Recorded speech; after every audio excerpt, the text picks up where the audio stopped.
बिस्मिल्लाहिर्रहमानिर्रहीम, अस्सलाम वालेकुम, वेलकम टू माय चैनल। आज का हमारा टॉपिक है विलियम बटलर येट्स की poem no second Troy.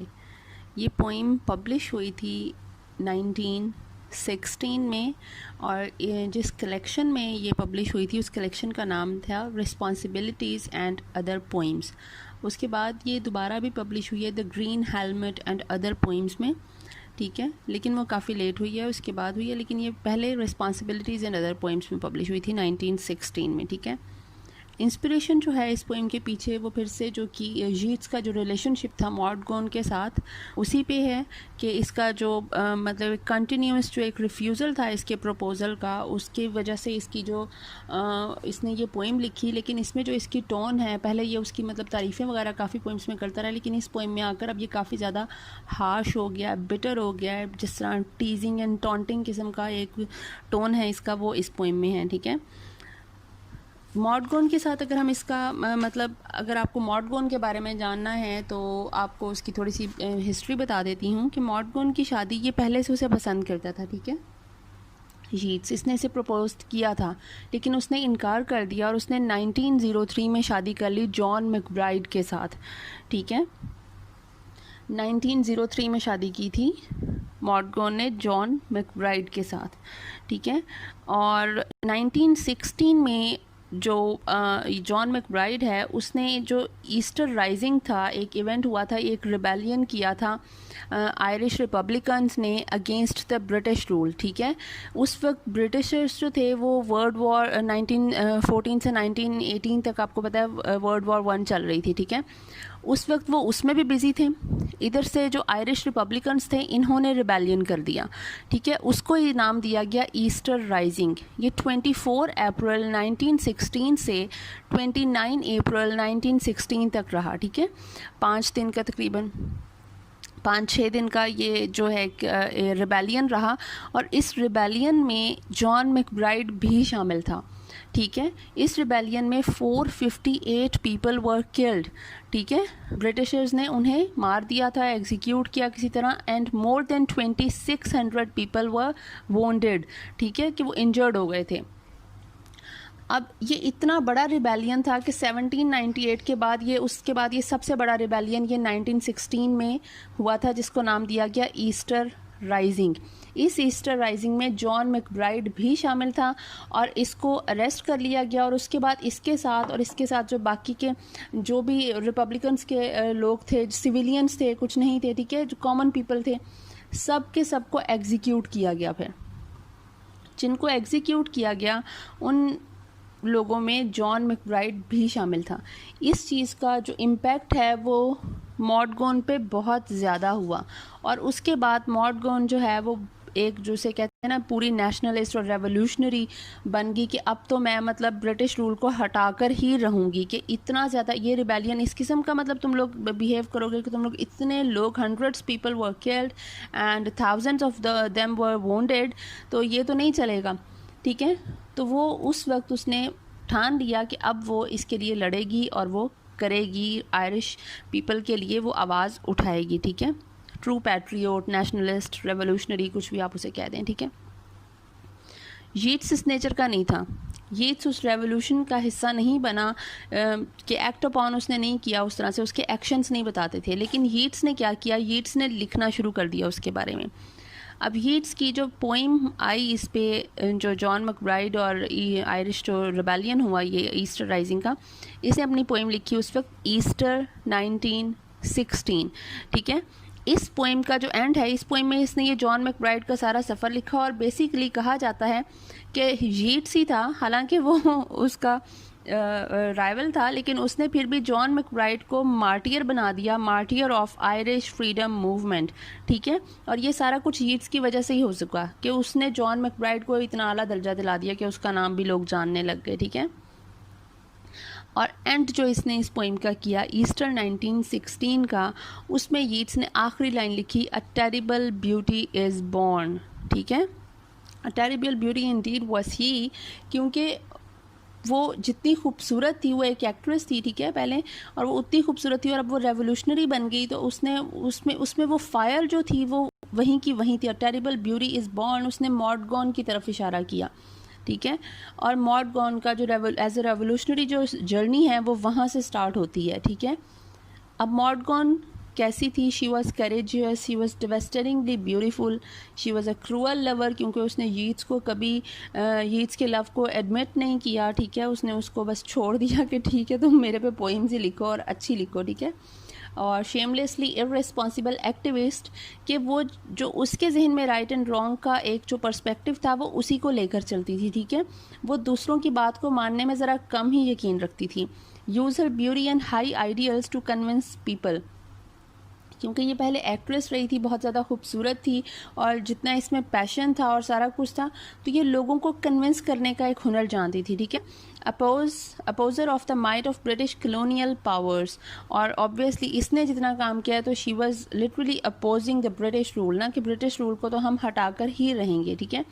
Fire brand थी, मतलब उसमें एक फायर थी, and radical and violent revolutionary थी, हर चीज़ कर सकने के लिए तैयार थी, किसी भी हद तक जाने के लिए तैयार थी, ठीक है। जो थीम्स हैं इस पोइम के वो हैं brutal and honest expression of unrequited love. ये यीट्स का जो अनरिक्वेटेड लव था, वन साइडेड लव था जो उसे कभी मिला नहीं, तो उसके बारे में ब्रूटल एंड ऑनेस्ट एक्सप्रेशन है, मतलब ये बिटर हुआ हुआ है। Conflict between love and politics, उस वक्त के दौर में जो सिविल वॉर्स और जो वर्ल्ड वॉर और जो भी कुछ चल रहा था, ठीक है, कलोनियलिज्म था, ठीक है, उसमें जो पॉलिटिक्स ने कितना इम्पैक्ट किया हुआ था लव लाइफ पे, लोगों की पर्सनल लाइफ्स पे। और उसकी ये किस्म का थोड़ा सा पता चलता है ना कि एक बंदा जो है वो रेवोल्यूशनरी है और एक बंदा थोड़ा सा मॉडरेट है, वो चाह रहा है कि बस ठीक है जो चल रहा है वो चल रहा है। तो उनके दरमियान में आपकी ये जो आपके पॉलिटिकल बिलीफ्स हैं, आपके जो पॉलिटिकल आइडियल्स हैं, वो आपकी पर्सनल लाइफ पे किस तरह से इम्पैक्ट करते हैं, and impact of political circumstances on personal lifes, ठीक है। पोइम के टेक्स्ट पे आते हैं तो वो स्टार्ट ही इससे करता है, why should I blame her that she field my days with misery. कहता है मैं उसको क्यों ब्लेम करूं कि उसने मेरी जो लाइफ है उसको बिल्कुल मिजरेबल बना दिया है और इतना ज़्यादा पैथेटिक बना दिया है, ठीक है। और that she would of late have taught to ignorant man most violent ways, या फिर मैं उसी को क्यों ब्लेम कर रहा हूँ, मैं ये क्यों ये सब कुछ कर रहा हूँ। दैट हैव टॉट, कि उसने एक आम जो लोग थे, जो कॉमन पीपल थे, उनको ignorant and most violent ways बता दिए हैं, मतलब उनको उसने रेवोल्यूशनरीज बना दिया है। वो जो एक कॉमन पीपल थे जो इस साइड में नहीं आना चाह रहे थे, वो मॉडरेट रहना चाह रहे थे, ठीक है, उनको भी इसने रेवोल्यूशनरी बना दिया है, अपना पैशन उनमें भी कन्वर्ट कर दिया है।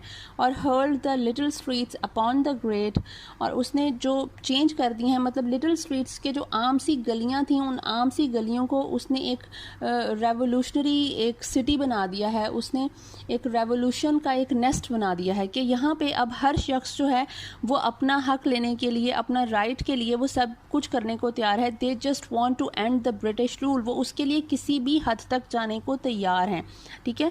एमी तरह ना वो 6 दिन उन्होंने, इतने लोग मर गए, ठीक है, 458 पीपल वर किल्ड, लेकिन फिर भी वो लोग लड़ रहे थे, वो लोग वहाँ पे मौजूद थे, वो रिबेलियन कर रहे थे, वो प्रोटेस्ट कर रहे थे, ठीक है। तो उनके पीछे कुछ तो पैशन था ना, कोई जो चीज़ थी जो उनको इतना ज़्यादा इनकरेज कर रही थी। तो वो मॉडगॉन और उस जैसे दूसरे रेवोल्यूशनरीज थे जो उस वक्त उन लोगों को इनकरेज कर रहे थे, that we have to do this right now, this is the time to do this, ठीक है। Had they but courage equal to desire, मतलब वो ऐसे लोग कि जिनमें शायद वो चाहते हों अंदर से लेकिन वो करने का करेज ना रखते हों, उसने उन लोगों को भी इतनी इनकरेजमेंट दी और सारा कुछ किया कि उसने उन आम सी कॉमन स्ट्रीट्स को, उन घरों को उसने एक रेवोल्यूशनरी नेस्ट बना दिया, ठीक है। उनको तब्दील कर दिया अपॉन द ग्रेट, उनको एक ऐसी जैसे मूवमेंट में चेंज कर दिया जिसको अभी तक लोग याद करते हैं, ठीक है, हिस्ट्री में उसे लिखा जाता है।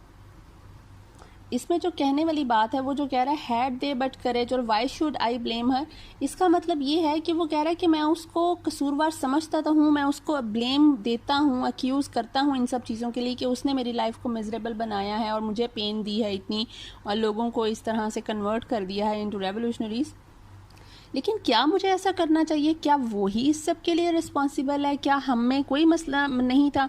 क्या वो लोग खुद बनना नहीं चाहते थे, उनमें डिज़ायर नहीं थी? क्या मुझ में कोई इस तरह की हम दोनों में कंपैटिबिलिटी का कोई इशू हो जिसकी वजह से वो ना मान रही हो, या फिर वो अपने उस करियर को एक तरफ लेके चलना चाह रही हो और उसमें लव को शामिल ना करना चाह रही हो? तो ये चीज़ें वो कहता है कि मतलब उसका कहने का ये क्वेश्चन मार्क का मतलब ये है कि वो इस वक्त इसको फॉरगिव कर रहा है। वो कह रहा है कि ठीक है, जस्ट फॉरगिव एंड फॉरगेट, कि उसने किया या नहीं किया मैं इस बारे में सोचना ही नहीं चाहता। अब मैं इस मतलब साइड पे नहीं सोचना चाहता, ठीक है, कि उसने किया। तो अब वो आगे चलता है, वो कहता है what could have made her peaceful with a mind that nobleness made simple as a fire. मतलब वो इतनी ज़्यादा पीसफुल किस तरह से हो सकती है? What could have made her peaceful with a mind that nobleness made simple as a fire. कि nobleness made simple as a fire, nobleness का मतलब है आपकी काइंड हार्टेडनेस, आपका एक पॉजिटिव एटीट्यूड, और आप मतलब राइट एंड रॉन्ग का जो एक होता है मोरालिटी, ठीक है, कि वो बंदी जो है वो तो राइट एंड रॉन्ग को लेकर चलती है, and she is always right and she tries to be on the right side, ठीक है। तो उसने उस राइट साइड ने, उस नोबलनेस ने भी उसको, उसमें एक जो फायर है उसने वो रहने दिया, उसका जो पैशन है। उस नोबलनेस का मतलब ये नहीं है कि वो डर जाएगी या वो जो है वो पीछे हट जाएगी, ठीक है, रिट्रीव कर देगी, बल्कि वो क्या करेगी, वो फायर में चेंज हो चुकी है, उसका पैशन जो है वो इस हद तक जा चुका है, ठीक है। उसका जो माइंड है is made simple as a fire of nobleness, ठीक है। हालांकि हम नोबलनेस को, ये सिंप्लिसिटी को फायर से कंपेयर नहीं करते हैं, इसको उससे जोड़ते नहीं हैं, लेकिन फिर भी यहाँ पर उसका जो राइट एंड रॉन्ग का जो एक लड़ाई है जो वो लड़ रही है अपने राइट के लिए, जो वो कर रही है, तो ये एज अ फायर ही कंसिडर होगी, ठीक है। और फिर भी वो इतना पीसफुल है, मतलब वो जितना कंसिडरेट होकर सोचती है, ठीक है। And what beauty with beauty like tightened bow, a kind that is not natural in an age like this.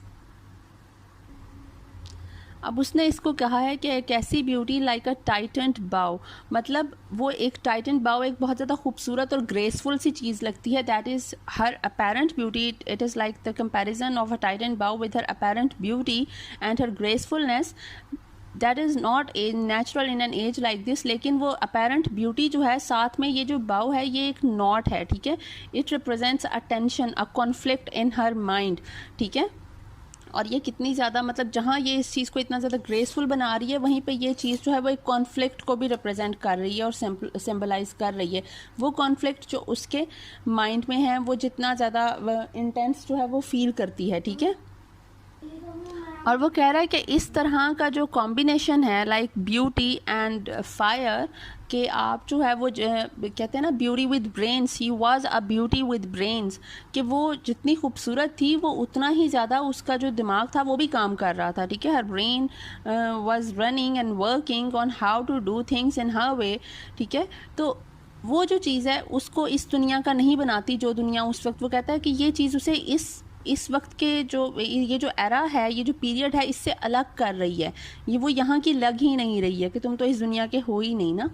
Being high and solitary and most stern, अब वो क्यों कह रहा है कि वो इस दुनिया की क्यों नहीं लगती है? बीइंग हाई, कि वो अपने आप में एक बहुत ज़्यादा आला और सबलाइम पर्सनैलिटी लगती है, एंड सॉलिटरी एक आइसोलेटेड चीज़ जो हर चीज़ में, मतलब 1000 लोग भी खड़े होंगे तो वो उसमें एक यूनिकनेस है, ठीक है। She is unique, she is the one and only, and high and most stern, stern का मतलब है she was stubborn, she knows what to do, and ठीक है, उसमें वो किसी की वो इंटरफेरेंस और ये वो चीज़ बर्दाश्त नहीं करती थी। वो अपना जो डिसीजन था, she knew how to make decisions, ठीक है, कि किस तरह से करना। She was a decision maker, तो वो स्टर्न थी। Why, what could she have done being what she is? वो कहता है कि what could she have done being what she is, वो जो अब है उसके लिए वो क्या करना चाहती है और वो क्या कर सकती है। Was there another Troy for her to burn? अब यहाँ पे आपका जो इसका टाइटल है पोइम का वो क्लियर होगा। उसने was another Troy उसने नाम लिया है, ठीक है। ये जो ट्रॉय है ये एक सिटी था, ठीक है। इसमें आप कुछ इस तरह, ये इसने होमर की इलियड से रेफरेंस लिया, ठीक है। सबसे पहले तो आपको पता होना चाहिए कि होमर की इलियड से रेफरेंस है हेलेन ऑफ ट्रॉय का, ठीक है। Helen was a character from Homer's Iliad and she was considered one of the most beautiful women of her age, कि हेलेन भी खूबसूरत थी और यहाँ पे मॉडगॉन भी बहुत ज़्यादा खूबसूरत है। And she was also partly responsible for starting the Trojan Wars. Trojan war 10 साल रही थी, ब्रॉन्ज एज में कहा जाता है, ब्रॉन्ज एज में ये वॉर रही है और ये 10 साल रही है, इनको नाम दिया गया Trojan wars, which eventually led to the burning of the great city of Troy. अब इसमें इसका रिजल्ट क्या निकला था कि सिटी ऑफ ट्रॉय जो था वो पूरा जला दिया गया था। She supposedly left her husband, कुछ में कहा जाता है कि शी लेफ्ट हर हस्बैंड और कुछ में कहा जाता है कि उसको एब्डक्ट कर लिया गया था, ठीक है, मतलब उसको अगवा किडनैप कर लिया गया था। Her husband was Menelaus for the but उसको किया ट्रोजन प्रिंस पारिस ने, ठीक है।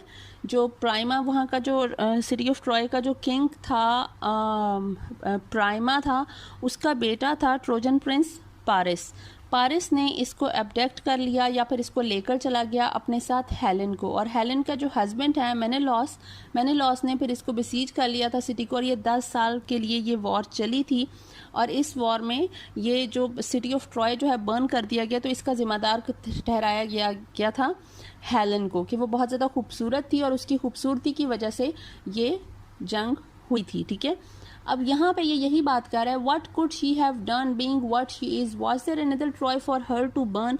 क्या ये भी ऐसा ही चाह रही है कि इसी तरह कोई सिटी ऑफ ट्रॉय जो है वो बर्न हुआ था, तो इसने भी ये आयरलैंड को यही सोचा हुआ है कि अब इसको भी जला दिया जाएगा, ठीक है। एक रेवोल्यूशन है कि उधर ब्रिटिश जो हैं वो रूल करना चाह रहे हैं, और जिस तरह वो मैंने लॉस समझ लें, वो लोग वो बाहर हैं वो कर रहे हैं कि जी हम लोग इसको एंटर होंगे और कॉन्कर करेंगे। यहाँ पे जो सिटी ऑफ ट्रॉय है ये लोग अपनी कोशिश कर रहे हैं, और ये मतलब वो इस तरह से उस पूरे सीन को करता है कि क्या ये दोबारा से वो चीज़ दोहराना चाह रही है। इसमें जो पूरा सिनेरियो ये बताता है, तो ये कहता है कि ये जो इंटेंसिटी और जो सिंगल माइंडेडनेस है, आपकी जो डेडिकेशन है अपने किसी भी मूवमेंट के लिए या किसी चीज़ के लिए, जहाँ पे एक साइड पे ये नोबल है, वहीं पे दूसरी साइड पे ये चीज़ बड़ी ज़्यादा नाइव और फुलिश लगती है कि आप इस तरह के काम करो जिससे हज़ारों लोगों की जान को ख़तरा हो, वो डेंजर में चले जाएं, ठीक है, कि आप you put people in danger, ठीक है। जहाँ पे आपका कोई एक डिसीजन नोबल होता है, आप एक साइड से वो स्टोरी जो है वो बड़ी नोबल लग रही होती है और राइट पे होते हो आप, वहीं पे दूसरी साइड पे वो बहुत ज़्यादा नाइव होती है, फुलिश होती है और उसके बहुत ज़्यादा कॉन्सिक्वेंसेस होते हैं, ठीक है।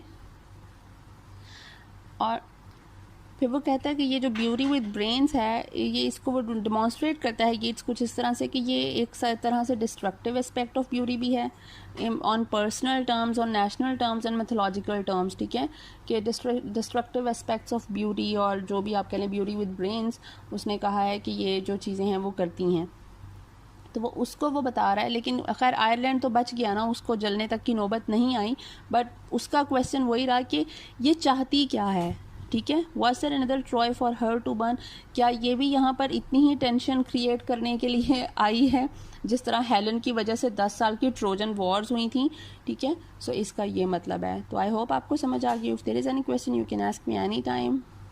Thank you so much.